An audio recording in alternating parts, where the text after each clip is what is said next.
গতকাল সকালে সোনার দাম বৃদ্ধির পর রাতেই আবার কমানো হয়েছিল মূল্যবান এই ধাতুর দাম। তারপরও দেশের বাজারে এখন সোনার ভরি 2,50,000 টাকার ওপরে। সাম্প্রতিক কয়েকদিনে আন্তর্জাতিক বাজারে সোনার দামে যে তীব্র অস্থিরতা দেখা যাচ্ছে তা স্বাভাবিক বাজার চক্রের চেয়ে অনেক বেশি নজরকাড়া। গত সপ্তাহে প্রতি আউন্স সোনার দাম বান্ডেল থাকলে প্রতি সেনমানিতে টাকা বাঁচবে। বিকাশ সেনমানি বান্ডেল কিনে জিতুন প্রতি লেনদেনে। ইতিহাসের সর্বোচ্চ পর্যায়ে উঠে $5,500 ছাড়িয়ে যায়, কিন্তু অল্প সময়ের মধ্যেই পরিস্থিতি পাল্টে যায়। আর তারই প্রভাবে 7 ফেব্রুয়ারি শনিবার সকালে দাম বাড়ালেও রাতে সোনার দাম কমিয়েছে বাংলাদেশ জুয়েলার্স অ্যাসোসিয়েশন বাজুস, যা আজ সকাল থেকে কার্যকর হয়েছে।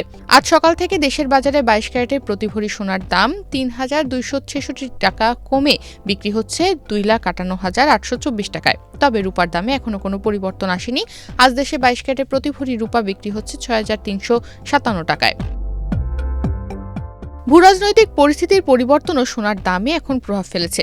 সোনা সাধারণত নিরাপদ বিনিয়োগ হিসেবে পরিচিত এবং যুদ্ধ বা বড় রাজনৈতিক সংকটের সময়ের চাহিদা বাড়ে। সম্প্রতি যুক্তরাষ্ট্র ও ইরানের মধ্যে ওমানে মধ্যস্থতাপূর্ণ পরমাণু আলোচনা ভালো শুরু হয়েছে বলে ইরানের পক্ষ থেকে জানানো হয়। এতে মধ্যপ্রাচ্যে তাৎক্ষণিক বড় সংঘাতের আশঙ্কা কিছুটা কমেছে। এই মনস্তাত্ত্বিক পরিবর্তনের ফলে নিরাপদ আশ্রয় হিসেবে সোনার ওপর বাড়তি চাপ কমে আসে। ডলারের গতিবিধি ও সুদের হার সংক্রান্ত প্রত্যাশাও এই পরিস্থিতিতে অস্থিরতার ভূমিকা রেখেছে।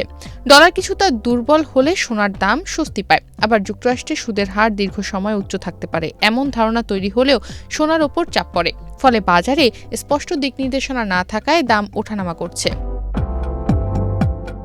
বাংলাদেশের বাজারে এর প্রভাব তুলনামূলকভাবে ধীর ও সীমিত হলেও পুরোপুরি উপেক্ষণীয় নয়। দেশের সোনার দাম আন্তর্জাতিক বাজারের সঙ্গে সরাসরি সমন্বয় করে না। এখানে ডলারের বিনিময় হার, আমদানি ব্যয়, কর ও স্থানীয় বাজার ব্যবস্থার ভূমিকা বড়। ফলে আন্তর্জাতিক বাজারে হঠাৎ বড় পতন হলেও দেশে দাম কমতে সময় লাগে এবং কমার পরিমাণও তুলনামূলক কম হয়। তবে আন্তর্জাতিক দাম কিছুদিন নিম্নমুখী থাকলে দেশের বাজারেও ধীরে ধীরে এর প্রভাব পড়তে পারে।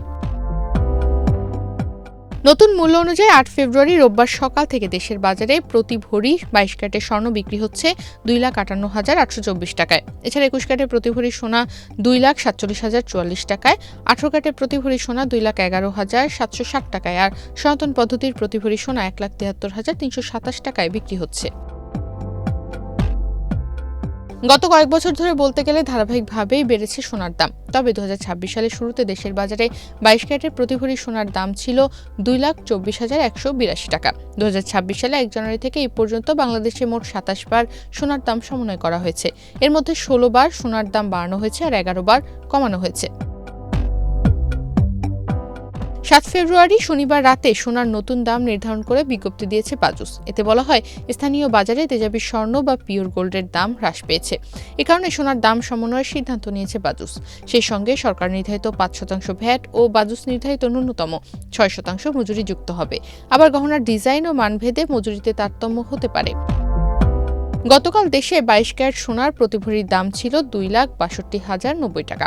এছাড়া 21 ক্যারেটের প্রতি ভরি সোনা বিক্রি হচ্ছিল 2,50,193 টাকায়, 18 ক্যারেটের প্রতি ভরি সোনা বিক্রি হচ্ছিল 2,14,443 টাকায় আর সনাতন পদ্ধতির প্রতি ভরি সোনা বিক্রি হচ্ছিল 1,75,485 টাকায়।